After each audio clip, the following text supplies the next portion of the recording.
ನಮಸ್ಕಾರ. ನಾನು ಮಾಲ್ರೋಜಾ ಮಲ್ಲಿಕಾರ್ಜುನ್ ಅಂತ ಮಾತಾಡೋದು.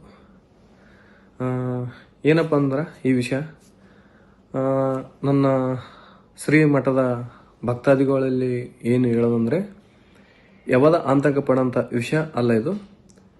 ಇದು ಆತಂಕ ಪಡೋ ವಿಷಯ ಏನಿಲ್ಲ ಅಂದರೆ ನಾನು ಎಲ್ಲಿಲ್ಲ, ನಾನು ಲೋಕಲೇ ಇದ್ದೀನಿ. ನಾನು ಮಾರ್ಚ್ 13ನೇ ತಾರೀಕಿಗೆ ಶ್ರೀಮಠದ ಮಾಲ್ರೋಜಿ ಮಠದಲ್ಲಿ ಸಾಮೂಹಿಕ ಮದುವೆ ಇದ್ದ ಕಾರಣಕ್ಕೆ ನಾನು ಇಲ್ಲಿ ಕಾರ್ಡ್ ಕೊಡೋಕೆ ಬಂದೀನಿ.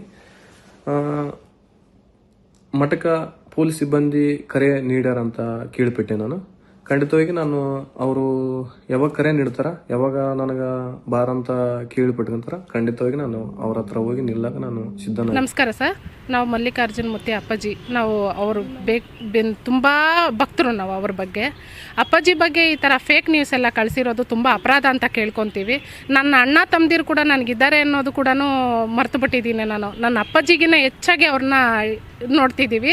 ನನ್ನ ಮಕ್ಕಳು ಸಹ ನನ್ನ ಮಕ್ಳಿಗಿನ್ನ ಹೆಚ್ಚಾಗಿ ನೋಡ್ಕೊಂಡಿದ್ದಾರೆ, ಅವ್ರ ಮಕ್ಳಿಗಿನ್ನ ಹೆಚ್ಚಾಗಿ ನೋಡ್ಕೊಂಡಿದ್ದಾರೆ. ಅವ್ರ ಮಠದಲ್ಲಿ ಏನೇನು ನಡೀತಾ ಇರೋದು ಅನ್ನೋದು ನನಗೆ ಗೊತ್ತಿದೆ. ಅಟ್ಲೀಸು ತಂದೆ ತಾಯಿಯನ್ನು ಕೊಡಬೇಕಾಗಿತ್ತು ಸ್ಟೇಟ್ಮೆಂಟು. ಇಲ್ಲ ತಾಯಿನ ಕೊಡಬೇಕು, ಇಲ್ಲ ತಂದೆನ ಕೊಡಬೇಕು, ಇಲ್ಲ ಮಗುನ ಕೊಡಬೇಕಾಗಿತ್ತು. ಅಪ್ಪ ಆ್ಯಕ್ಚುಲಿ ಅಲ್ಲಿ ಮಠದಲ್ಲಿ ಎಲ್ಲ ಒಂದೇ ರೂಮ್ಸು ಎಲ್ಲ ಕರೆಕ್ಟ್ ಆಗಿರೋದು. ಅವರು ಎಲ್ಲಿ ಕುತ್ಕೊತಾರೆ, ಎಲ್ಲಿ ಎದ್ದೊಳ್ತಾರೆ, ಎಲ್ಲಿ ಸ್ಟೇಟ್ಮೆಂಟ್ ಕೊಡ್ತಾರೆ, ಎಲ್ಲಿ ಎಲ್ರಿಗೂ ಒಳ್ಳೇದು ಮಾಡ್ತಾರೆ ಅನ್ನೋದು ಗೊತ್ತಾಗಲ್ಲ. ಎಲ್ಲಂದರೆ ಅಲ್ಲಿ ಕುತ್ಕೊತಾರೆ. ಅಪ್ಪ ಇಂಥ ಜಾಗದಲ್ಲೇ ಕುತ್ಕೊಬೇಕು ಅನ್ನೋದೇನೂ ಇಲ್ಲ. ಅದಕ್ಕೋಸ್ಕರ ಅವ್ರ ಮಗುನ ಪ್ರೀತಿಯಿಂದ ಬರ್ಡೇ ಅಂತ ಹೇಳಿ ವಿಶ್ ಮಾಡ್ತಾ ಇರ್ಬೇಕಾರೆ ನನ್ನ ಜೊತೆಲಿ ಒಂದು ಸ್ಟೆಪ್ ಹಾಕು ಮಗನೆ ಅಂತ ಹೇಳಿದ್ದಾರೆ.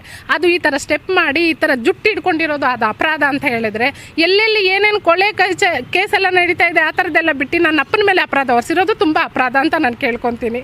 ಒಂದು ಒಳ್ಳೆ ವ್ಯಕ್ತಿಗೆ ಈ ಥರ ಅನ್ಯಾಯ ಆಗ್ತಾ ಇರೋದು ತುಂಬ ಅನ್ಯಾಯ ಅಂತ ನಾನು ಕೇಳ್ಕೊತಾ ಇದ್ದೀನಿ. ಇವತ್ತು ಚಿಕ್ಕದಾಗಿರ್ಬೋದು ಪ್ರತಿಭಟನೆ, ನಾಳೆ ದೊಡ್ಡ ಮೂಲಿಕೆಗೆ ನಾವು ಅಲ್ಲಿ ಯಾದಗಿರಿ ಸಾಪುರ್ನಲ್ಲೇ ಹೋಗಿ ಹೋರಾಟ ಮಾಡ್ತೀವಿ ಅಂತ ಕೇಳ್ಕೊತೀನಿ. ನನ್ನ ಅಪ್ಪಾಜಿಗೆ ನ್ಯಾಯ ಕೊಡಿಸ್ಬೇಕು ಅಂತ ಕೇಳ್ಕೊತಾ ಇದ್ದೀನಿ. ನಾನು ಕಾಯಿಲೆ ಕಸಾಯ ಆಗಲಿ ನನ್ನ ಕಣ್ಣಿಂದ ನೋಡಿದ್ದೀನಿ.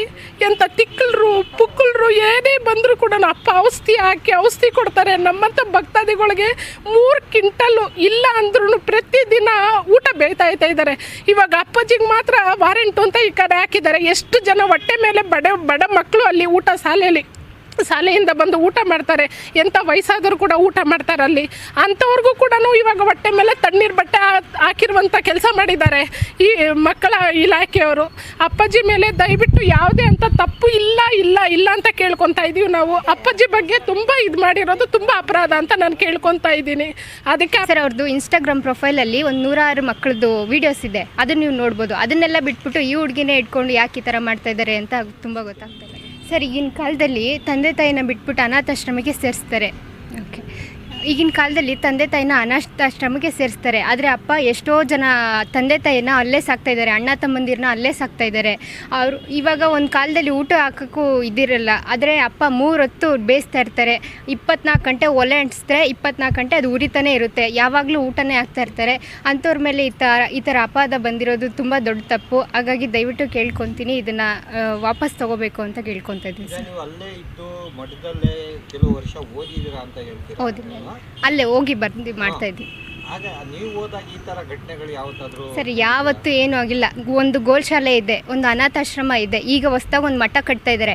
ಈ ಥರ ಒಳ್ಳೆ ಕೆಲಸ ಮಾಡ್ತಾ ಇದ್ದಾರೆ. ಇದನ್ನು ಯಾರೂ ತೋರಿಸ್ತಾ ಇಲ್ಲ. ಒಂದು ಹುಡುಗಿನ ಎತ್ತಿ ಮುದ್ದಾಡಿದಕ್ಕೋಸ್ಕರ ಈ ಥರ ತಪ್ಪು ಅಂತ ಮಾಡ್ತಿದ್ದಾರೆ. ಇದು ತುಂಬ ತುಂಬ ದೊಡ್ಡ ತಪ್ಪು ಸರ್.